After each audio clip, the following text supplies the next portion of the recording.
I've just organised a meeting in the European Parliament in Brussels to deal with the issue of blue carbon. Blue carbon is going to become a major talking point in the years ahead. Many people ask, what is blue carbon? What are we talking about? People are well aware of the damage that was caused to natural ecosystems that sequester and store carbon, like tropical rainforests. And people for years now have been saying we must stop the annual destruction of these tropical rainforests, because if we allow many millions of hectares of forest to be chopped down, we're actually releasing millions of tons of stored carbon back into the atmosphere, which is completely counterproductive and counterintuitive if we're trying to tackle climate change in a serious way. The same thing happened when I pointed out a few years ago that the Scottish Government were allowing peat bogs in Scotland, and we have the majority of peatland in the whole of Europe, to be dug up for the purpose of building wind farms. Again, absolutely counterproductive. Peat bogs store 10 times the carbon of even tropical rainforests. So allowing them to be destroyed effectively to build giant industrial wind turbines was completely counterproductive, and again was releasing millions of tons of CO2 into the atmosphere, CO2 that had been stored sometimes for thousands of years. Now our attention must turn to blue carbon. Now, blue carbon stores are the storage ecosystems and natural sequestration and storage ecosystems that surround our coasts. 55% of global CO2 is stored in our marine environment. It is the biggest store of all. And the way that this works is with underwater plants.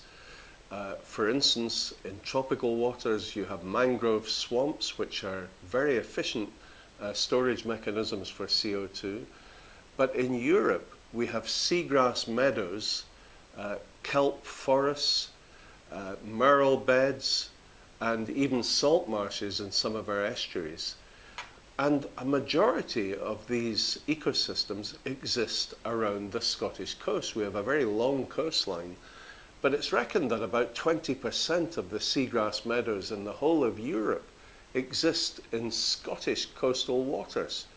Now, with the Scottish Government proposing 100% of electricity being generated from renewable sources by 2020, they have plans for massive offshore wind farms surrounding the whole coast of Scotland, from east to west and right round Orkney, Shetland, the Western Isles and Tiree. And I am deeply concerned that we may plunge ahead with this gold rush for subsidised and highly expensive offshore wind without looking at the consequences of doing these massive developments even in shallow water, where you're digging up the seabed to put 1,000 tons of concrete foundations for each individual turbine. The amount of damage to the seabed, the amount of sediment that is being stirred up and released into the water column, potentially destroying vast areas of seagrass or kelp forests. This could actually be destroying one of our most efficient, one of our most effective natural carbon sequestration and storage mechanisms that we know anywhere in the world.